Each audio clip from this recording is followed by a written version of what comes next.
ایک مسلمان لڑکی جو ایک ہندو لڑکے کے ساتھ مل کر کرتی تھی ایک بت کی پوجا، زنا کرنے والی اس لڑکی کا قبر میں ہوا کیا انجام، آپ کی آنکھیں پھٹی کی پھٹی رہ جائیں گی۔ ساتھیوں، زنا ایک حرام کام ہے اور اس کام سے بار بار منع کیا گیا ہے، اور خاص طور پر شادی شدہ عورتیں جب اپنے شوہر کو چھوڑ کر کسی غیر مرد سے تعلق رکھتی ہیں تو ایسا گناہ تو بہت ہی بڑا گناہ ہے۔ بعض اوقات غیر مردوں کے ساتھ بات چیت کرنے اور دوستی کو بہت ہی زیادہ عام سمجھا جاتا ہے، لیکن دراصل گناہ کی جانب پہلا قدم یہی ہوتا ہے، اور یہی ہوا ایک ایسی لڑکی کے ساتھ کہ جس نے آنکھ کھولی ایک مسلمان گھرانے میں، لیکن جہاں پر وہ رہتی تھی اس جگہ کافر تھے، ہندوؤں کی بھرمار تھی، اور وہ لڑکی اس جگہ تنہا اپنے آپ کو محسوس کرتی۔ اس کے گھر والے بہت شریف تھے، مذہبی گھرانہ تھا، خاص طور پر اس کے والد صاحب تو اللہ کے بہت ہی قریب تھے، یعنی امام مسجد تھے۔ وہ اسلام کو اچھا نہیں سمجھتی تھی اور کہتی کہ دین اسلام میں عورت پر بہت زیادہ جبر ہے، آزادی ہی نہیں ہے۔ خاص طور پر ایک ایسے دینی گھرانے میں جب وہ پیدا ہوئی تو وہاں پر تو ہر کوئی اللہ اللہ کرنے والا، اس کی ماں بھی نیک، اس کے والد صاحب بھی نیک، اس کے بہن بھائی بھی اللہ کے بہت قریب، لیکن وہ خود دین اسلام کو دل سے پسند نہیں کرتی تھی۔ اور سب سے بڑی بات تو یہ کہ جہاں پر وہ رہتی تھی وہاں پر تھی غیر مسلموں کی بھرمار۔ ایک بار اس کی چپکے سے ایک لڑکے کے ساتھ دوستی ہو گئی۔ اس کے والد صاحب کو یہ خبر نہیں تھی، وہ یہی سوچتی تھی کہ دین اسلام میں جبر ہے عورت کے لیے اور ہر بات سے منع کیا جاتا ہے، اور جو کہ یہ اس کی خوش نصیبی تھی جس کو وہ بدقسمتی سمجھتی تھی کہ میں اس گھر میں پیدا ہوئی ہوں جہاں پر ہر وقت اللہ اللہ اللہ کیا جاتا ہے۔ یہاں پر میرے صاحب صرف اللہ اور اس کے رسول صلی اللہ علیہ وآلہ وسلم کی بات کرتے ہیں، میری والدہ بھی یہی کرتی ہیں، یہاں تک کہ میری بہنیں بھی انہی کے نقش قدم پر چل رہی ہیں، لیکن نہ جانے کیوں اس کے دل میں بہت ہی زیادہ برائی تھی دین اسلام کے لیے، اور ایک موقع مل گیا اس کو اس بستی میں رہ کر ہندو لڑکوں سے دوستی کرنے کا۔ وہ اس طرح کہ ان کے گھر میں لڑکیوں کو پڑھانے کا رجحان تھا اور اس کے والد صاحب چاہتے تھے جس طرح انہوں نے مذہبی علوم حاصل کیے ہیں، دینی تعلیم حاصل کی، ان کی بیٹیاں بھی اعلیٰ پائے پر علم حاصل کریں اور دین اسلام کو فروغ دیں۔ ان کے گھر میں خاص طور پر عورتوں کو تعلیم دینے کا بہت زیادہ رجحان تھا، لیکن اس تعلیم کا اس نے غلط فائدہ اٹھایا۔ وہ گھر سے نکلتی ضرور تھی، مدرسے جاتی تھی، لیکن راستے میں اس کی دوستی ہو گئی ایک ہندو سے، جس نے اس کے حسن کو دیکھا تو اس کا دیوانہ ہو گیا، اور وہ لڑکی تو پہلے ہی بیٹھی ہوئی تھی جس طرح اپنے مذہب سے دوری اختیار کرے۔ اس نے فوراً اس سے دوستی کر لی، اور اب وہ مدرسے جانے کے بہانے اس غیر مسلم دوست سے ملتی، وہ آپس میں قریب سے قریب آتے جا رہے تھے۔ ایک بار اس نے کہا، تم تو مسلمان ہو لیکن تم کس طرح مجھ سے ملتی ہو؟ میں تو غیر مسلم ہوں اور میرا مذہب تو تمہارے مذہب سے بالکل برخلاف یعنی الٹ ہے۔ تو وہ کہنے لگی، میں اپنے مذہب کو پسند نہیں کرتی، میں اپنے والد صاحب کو دیکھتی ہوں ہر وقت وہ تسبیح پڑھتے رہتے ہیں اور کہتے ہیں کہ ہمارے دین میں لڑکیوں کو باحیا ہونا چاہیے، گو کہ وہ لڑکیوں کی تعلیم کے بالکل بھی خلاف نہیں اور چاہتے ہیں کہ ہم اچھے سے دینی تعلیم حاصل کریں، لیکن میرا دل نہیں لگتا، نہ جانے کیوں۔ جب سے آنکھ کھولی ہے اور ہوش سنبھالا ہے میرے دل میں میرا مذہب گھر نہیں کر سکا۔ تو وہ لڑکا کہنے لگا، تم کیا چاہتی ہو؟ میں چاہتی ہوں مذہب کو چھوڑ دوں، لیکن تمہارے والد صاحب ناراض نہیں ہوں گے؟ ان کو کون بتائے گا کہ میں اپنے مذہب سے نکل چکی ہوں؟ اس لڑکے کو تو گویا موقع مل گیا تھا کہ ایک مسلمان لڑکی ایک مذہبی گھرانے کی ہونے کے باوجود، یعنی ایک نیک اللہ والی کی بیٹی ہونے کے باوجود اپنے مذہب سے نکلنا چاہتی ہے، خارج ہونا چاہتی ہے، غیر مسلم ہونا چاہتی ہے، تو اس کے لیے بہترین موقع تھا۔ اس نے کہا، ٹھیک ہے، تم اپنے مذہب سے بالکل ہی نکل جاؤ اور کبھی بھی آپ نماز نہیں پڑھنا، اور یاد رکھنا کہ خدا کی عبادت بھی نہیں کرنا، کیونکہ ایک خدا نہیں ہے، اس پوری دنیا کو بہت سارے خدا مل کر چلا رہے ہیں۔ وہ کہنے لگی، تم نے صحیح کہا۔ اس لڑکے نے کہا، سب سے پہلے میں تمہاری ملاقات اپنے خدا سے کرواتا ہوں۔ ایک بت اس کے گھر میں رکھا ہوا تھا جس کو وہ بہت مانتا تھا۔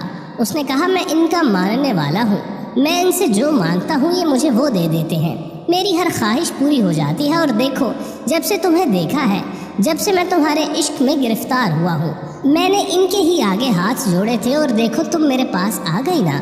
صرف میرے پاس آئی بلکہ تم میرے مذہب میں داخل ہونا چاہتی ہو۔ اب وہ لڑکی اپنے باپ کے سامنے، اپنے گھر والوں کے سامنے تو بظاہر مسلمان بنی رہتی،